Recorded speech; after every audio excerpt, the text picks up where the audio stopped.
Good morning. I've wandered away from Luke today because to be honest, I was whiling away some time yesterday and looking at a quiz on the Bible on YouTube. And one of the questions made me think more deeply again about the wonderful fact that Jesus is the light of the world. That we don't have to live in darkness, we can live in light. And that's wonderful, you know. And a verse that sprang to mind was in 1 Peter 2. And reading it again this morning as I was thinking about this, I just wanted to ask you a question this morning. Do you realize how very special you are? Because you're in the kingdom, because you're following Jesus, you're a disciple, you're a Christian, whatever term you want to use, you've been born again. Because of that, this is what Peter says in 1 Peter 2:9. But you are a chosen race, a royal priesthood, a holy nation, God's own people.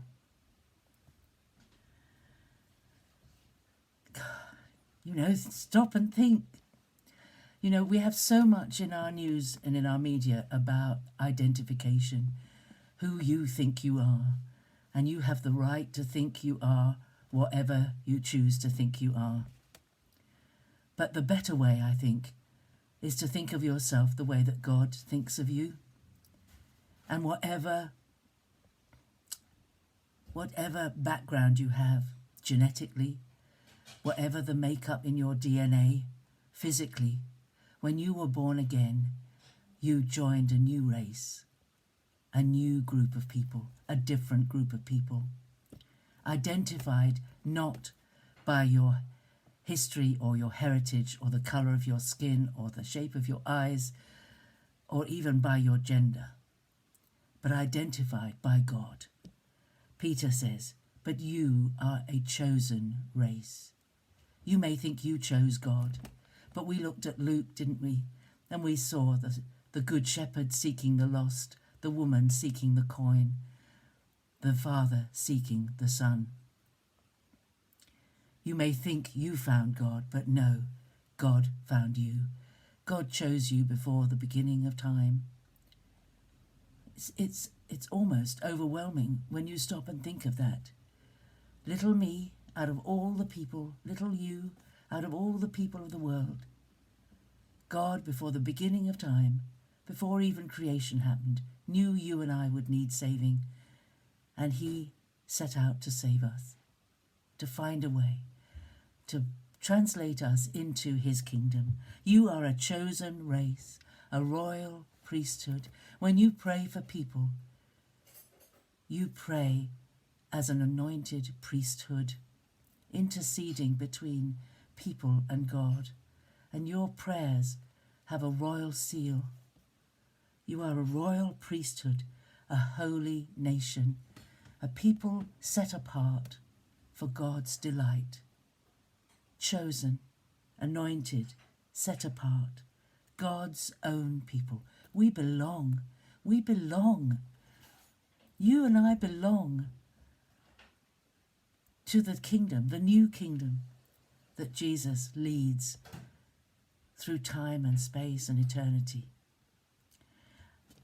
But it goes on then, God's chosen people, God's own people, that you may declare the wonderful deeds of him who called you out of darkness into his marvelous light. You're not walking, you're not floundering around with your hands in front of you, trying to touch the walls and make sure you don't trip over anything. No, you have the light of the world living in you by his Spirit. And whenever you doubt which is the right path, or you doubt what is the right thing to do, or how you should manage this, that, or the other, live in the light. Ask the light of the world to shine on your path today. And realize just how special you are. Maybe you feel forgotten. Maybe you think that the prayers you've been praying for weeks or months or however long have not been heard. They have been heard. You are a chosen race, a royal priesthood, a holy nation, God's own people. How more emphatic can that be? And the reason is so that we can tell others, those who haven't yet been found, how wonderful the deeds are of him who called you out of darkness into his marvellous light. Live in the light, my dear friend. Live in the light. Don't let the darkness swallow you. Don't believe the lies of the enemy who says you haven't got, you're floundering around. You don't know what you're doing. No. Don't believe his lies. Believe the wonderful things this book says about you. Because they are true. This is truth. This is the truth, not the lies the enemy gives you.